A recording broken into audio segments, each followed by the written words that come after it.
Period for public presentation. I have 2 cards from the following people: Ernest Craven-Neeley and Ryan Chambers. And so go ahead, as I call your name, approach the podium and address the board, and you each have 3 minutes to speak. Thank you. My name is Ernest Craven-Neeley. I've been teaching for 25 years, most of them here in Modesto City Schools. I filed a formal complaint against the Modesto City Schools Administration through our HR department for 2 reasons. For not implementing the Senate Bill 48 Fair Education Law, and for not implementing fully the Comprehensive Sexual Health Law. Both are LGBT inclusive laws, anti-discrimination laws.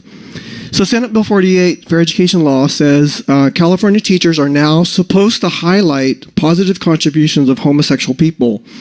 It recognizes that we've been underrepresented in the curriculum. This is a law that was passed in 2011. We're supposed to be implemented in 2012. The Department of Education says it's up to the school districts to determine how to implement this.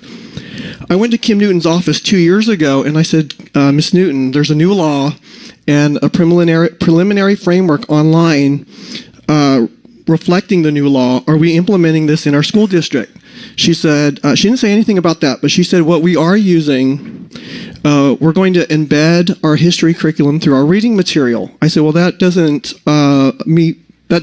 address the framework or the new law.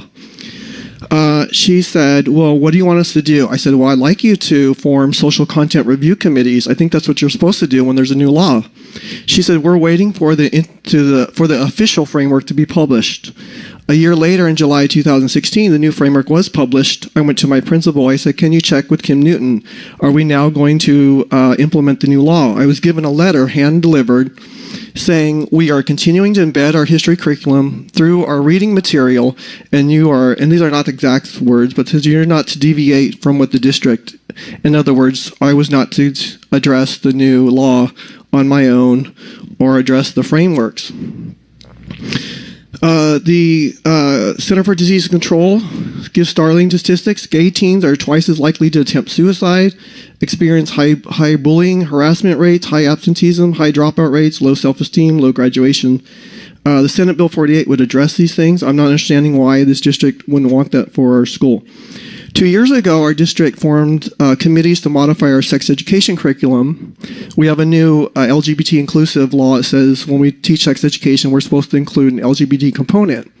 I'm gay. I went to the people in the committee. I said, I'm gay. There's a new law. I'd like to volunteer and give my input to make sure we're meeting the mandates of the law. I was told that I wasn't needed. 2 years later, I got an email saying, turn in my old curriculum. We're putting out new curriculum. I asked someone on the committee, did you address the new law? They said, no, we decided not to do that. So here's 2 LGBT laws. I talked with an ACLU lawyer 2 months ago. She's not representing me. But she said, we're already looking at your district. We've already asked for your sex education curriculum, and we've found that we agree. They're out of compliance. Thank you. Thank you.